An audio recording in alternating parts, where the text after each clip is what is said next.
Hi friends, आज का topic है डी ब्रॉगली परिकल्पना, डी ब्रॉगली हाइपोथेसिस। इसमें दो सिद्धांत वर्क करते हैं, एक था कणिका सिद्धांत के अनुसार और दूसरा था तरंग सिद्धांत के अनुसार। डी ब्रॉगली एक बहुत इजी क्वेश्चन है friends, BSc third year physical chemistry का मोस्ट इम्पॉर्टेंट क्वेश्चन रहता है और लॉन्ग के लिए, तो आप इसे ज़रूर रेडी करिएगा। तो आइए बात करते हैं कणिका सिद्धांत के अनुसार। कणिका सिद्धांत के अनुसार प्रकाश छोटे छोटे कणों से मिलकर बना होता है। तरंग सिद्धांत के अनुसार प्रकाश की प्रकृति तरंग जैसी होती है। तो दोनों के अनुसार अलग अलग मत दिए गए थे। एक कह रहा था कणों से मिलकर बना है और दूसरा कह रहा था कि तरंग से मिलकर बना है। अब इसके बाद बात आती है 1905 की। 1905 में क्या हुआ कि आइंस्टाइन नाम के एक वैज्ञानिक या साइंटिस्ट थे जिन्होंने अपना सुझाव रखा, मतलब अपनी बात सबके सामने रखी और कहा कि प्रकाश के कण, जो प्रकाश होता है वो कण और तरंग दोनों ही से मिलकर बना होता है या दोनों ही गुण उसमें उपस्थित होते हैं। देखिए यहाँ पर लिखा है 1905 में आइंस्टाइन ने यह सुझाव दिया कि प्रकाश में कण और तरंग दोनों गुण उपस्थित होते हैं। अब इन्होंने प्रकाश की इस प्रकृति को आइंस्टाइन ने प्रकाश की जैसी प्रकृति यानी डुअल नेचर नाम दिया। जो आइंस्टाइन थे उन्होंने इस प्रकृति को क्या नाम दिया? Dual nature. अब इसके बाद आए लुईस डी ब्रॉगली। तो लुईस डी ब्रॉगली ने प्रकाश की इस द्वैत प्रकृति का और अधिक विस्तृत रूप से स्टडी कर सन 1924 में यह प्रतिपादित किया कि यह द्वैत प्रकृति पदार्थों में भी पाई जाती है।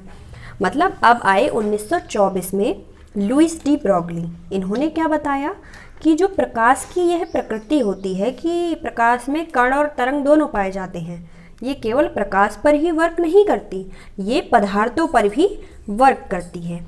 तो इसी जो इन्होंने ये अपनी परिकल्पना दी थी, इसे कहा गया डी ब्रॉगली परिकल्पना। ठीक है फ्रेंड।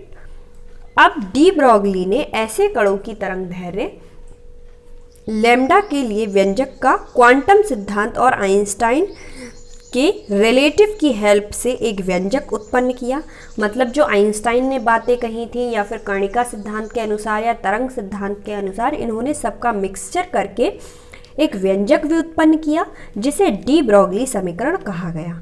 तो लास्ट में आए थे लुईस डी ब्रॉगली, इसीलिए इस समीकरण का नाम रखा गया डी ब्रॉगली समीकरण और इन्होंने ही व्यंजक दिया था।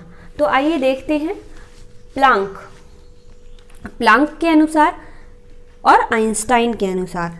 आइंस्टाइन ने ही बताया था कि दो से मिलकर बना है, ठीक है।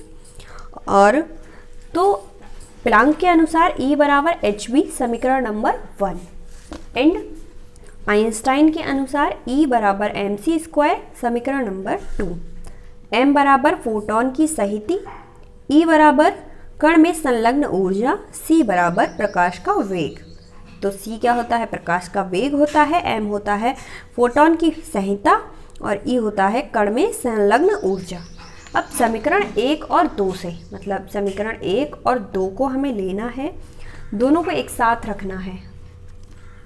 समीकरण 2 से हुआ mc स्क्वायर और समीकरण 1 से हुआ hv। ठीक है। अब यहाँ पर v का मान है वो हम रखेंगे c अपॉन लैम्डा। v को हम c अपॉन लैम्डा रख सकते हैं।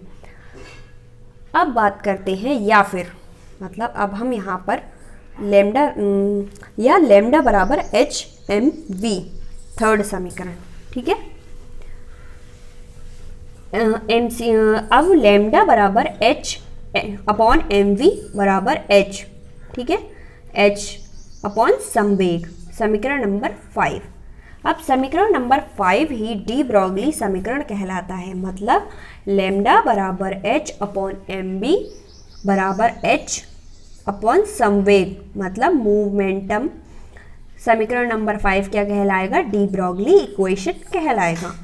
तो समीकरण नंबर 5 से में h प्लांक कांस्टेंट है, जो h है वो प्लांक कांस्टेंट है इसमें, इसीलिए लैम्डा बराबर लैम्डा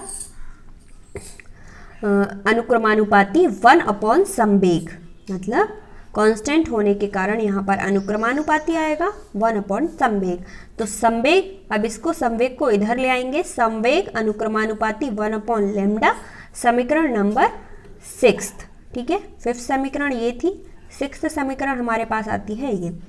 अब देखते हैं समीकरण 5 एवं 6 से स्पष्ट है, मतलब समीकरण 5 और 6 से स्पष्ट है कि किसी गतिमान कण का संवेग, किसी भी गतिमान कण का संवेग उस कण के संलग्न तरंगदैर्घ्य के व्युत्क्रमानुपाती होता है। व्युत्क्रमानुपाती, ये साइन दिख रहा है आपको, इसे डी ब्रॉगली तरंगदैर्घ्य कहते हैं। हालांकि हमने डी ब्रॉगली इक्वेशन समीकरण नंबर 5 में ही सॉल्व कर ली थी, बट हमने इसे स्पष्ट करने के लिए समीकरण नंबर डी ब्रॉगली इक्वेशन हमने समीकरण नंबर 4 में ही देख ली थी, बट हमने 5 और 6 इसलिए दिए क्योंकि हमें इसे स्पष्ट करना था। तो आई होप आपको डी ब्रॉगली समीकरण टॉपिक समझ आया होगा, और काफ़ी इजी टॉपिक है फ्रेंड्स, अगर आप देखें तो इसे। Thank you so much.